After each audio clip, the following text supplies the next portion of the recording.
ถึงถิ่นแคว้นพงศาลีดินแดนแห่งนี้ดินแดนอาณาก่อนเฮาเคยได้ยินแต่ชื่อสมคำเขาลือว่าเป็นแดนที่สวยงามมาบัดนี้พงศาลีได้เห็นกับตางามแท้ละนาน้ำหูไหลผ่านสอดใสอาบเย็น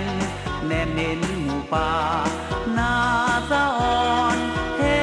ละเนอเสียงคาบลามสาวพงศาลีดังกองกังวานโปกปากทินทา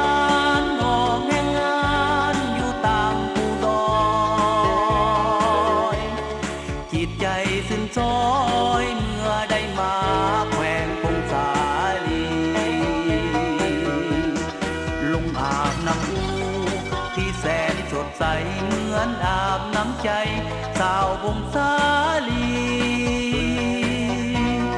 ยิ้มแย้มแจ่มใสว่าจะอ่อนหวานสมคำเก่าขานงามแท้พงศาลี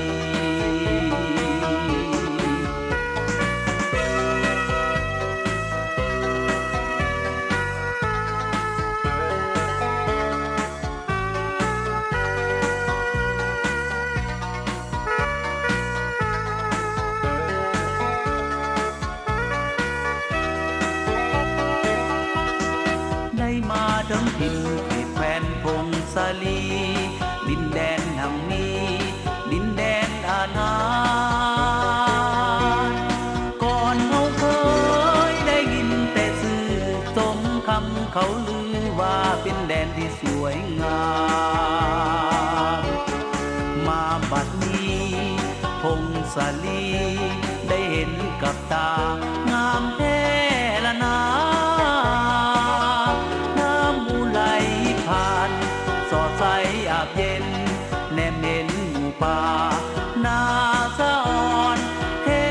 ละเนอเสียงคาบลามสาวพงศาลีดังกองกังวานโปกปากทินทานออกแห่งงานอยู่ตามภูดอยจิตใจสิ้นซอยเมื่อได้มาแขวงพงศาลีลงอาบน้ำอูที่แสนสดใสเหมือนอาบน้ำใจสาวพงศาลียิ้มแย้มแจ่มใส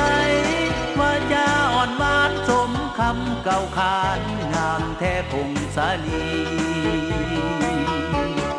ยิ้มแย้มแจ่มใสว่าจะอ่อนหวานสมคำเก่าขานงามแท้พงศาลี